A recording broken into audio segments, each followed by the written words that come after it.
సకల దేవత స్వరూపుడు శ్రీ షిరిడి సాయినాథ్ మహారాజ్ గారి పాదాలకు శిరస్సు వంచి నమస్కరించుకుంటూ నేడు ఇంటింటా విగ్రహాలు, ప్రతిమలు, ఫోటోల రూపాల్లో విరాజిల్లుతూ నిత్యపోజులు అంటుకుంటున్నారు బాబా సర్వాంతర్యామి. ఆయన లేని చోట అనేదే లేదు.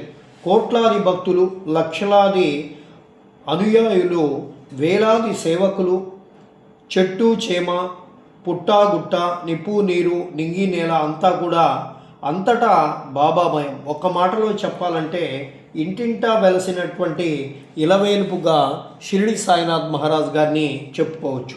భగవంతుని పాదాలని ఆశ్రయించిన వారే ధన్యాత్ములుగా పెద్దలు చెప్తూ ఉంటారు.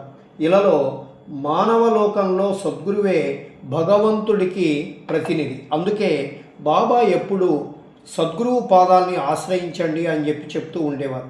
సద్గురువులకే జగద్గురువు అయినటువంటి సాయిబాబా తాను చెప్పిన సూక్తిని ఆచరణలో చూపిస్తూ తాను కూడా గురుపాదాలను ఆశ్రయించాడు.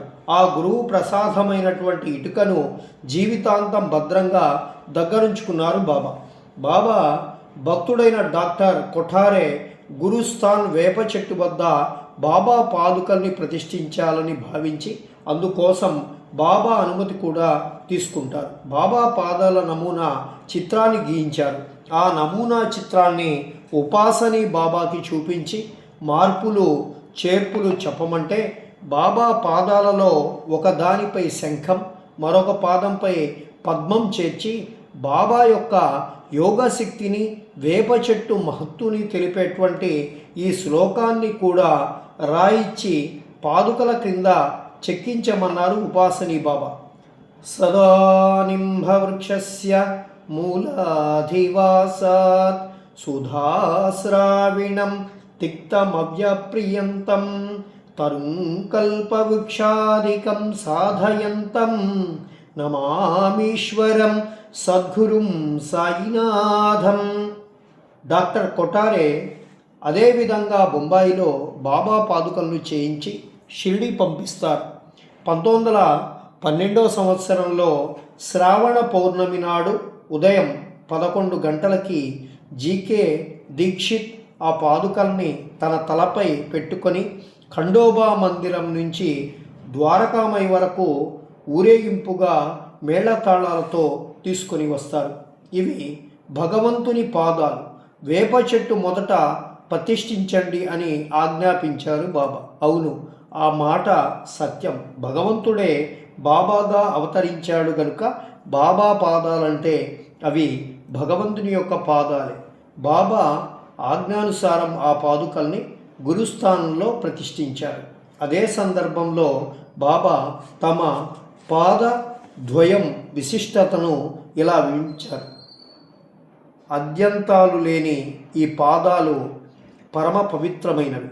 నాపై పూర్తి విశ్వాసముంచు, నీ కోరిక నెరవేరుతుంది. నాపై నీ దృష్టి నిలుపు, నేను నీపై నా దృష్టిని నిలుపుతాను.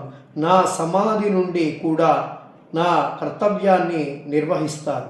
నా పాదాన్ని ఆశ్రయించిన వారి చెంతనే నేనెప్పుడూ ఉంటాను. ఇది నేనెప్పుడూ కూడా ద్వారకామాయిలో కూర్చొని ఎప్పుడూ కూడా నిజమే చెప్తాను నేను అని చెప్పినటువంటి గొప్ప కారుణ్యమూర్తిగా షిరిడి సాయినాథుని చెప్పుకోవచ్చు. సాయి సచ్చరిత్రలో చూస్తే మేఘుడను శివభక్తుడు కల్మషం లేని బ్రాహ్మణుడు. ప్రతిరోజు కూడా మైళ్ళ కొద్ది దూరం నడిచి బిల్వాలను తీసుకొచ్చి బాబాను పూజించేవారు. ఒకరోజు మకర సంక్రాంతి పర్వదినం రోజున మేఘుడు సాయినాథునికి అభిషేకం చేయాలని, కావున మీరు ద్వారకామాయిలోనే ఉండండి స్వామి అని ముందు రోజు చెప్పి మైళ్ళ కొలది దూరం నడిచి బిల్వాలను, గంగా జలాన్ని తీసుకువచ్చి అభిషేకించే ముందు, స్వామి మీరు గద్దె నుంచి పీటపై కూర్చోండి, నేను మిమ్మల్ని అభిషేకిస్తాను అంటాడు. అప్పుడు సాయినాథుడు ద్వారకామాయిలోని బండపై నుండి క్రిందికి దిగి పీటపై కూర్చొని ఇలా అంటారు. ఓ మేఘ, నాది ఫకీరు సాంప్రదాయం కాబట్టి నాకు అభిషేకాలతో పని లేదు. శరీరానికి శిరస్సు ప్రధానం కాబట్టి నేను తల ముందుకు ఉంచుతాను. కాబట్టి శరీరమంతా నీరు పడకుండా తల మీద మాత్రమే అభిషేకం చేసి ఈ చిన్న సహాయం చేయమని అడుగుతాడు. అప్పుడు మేఘుడు తల ఊపి హరగంగే హరగంగే అంటూ శరీరం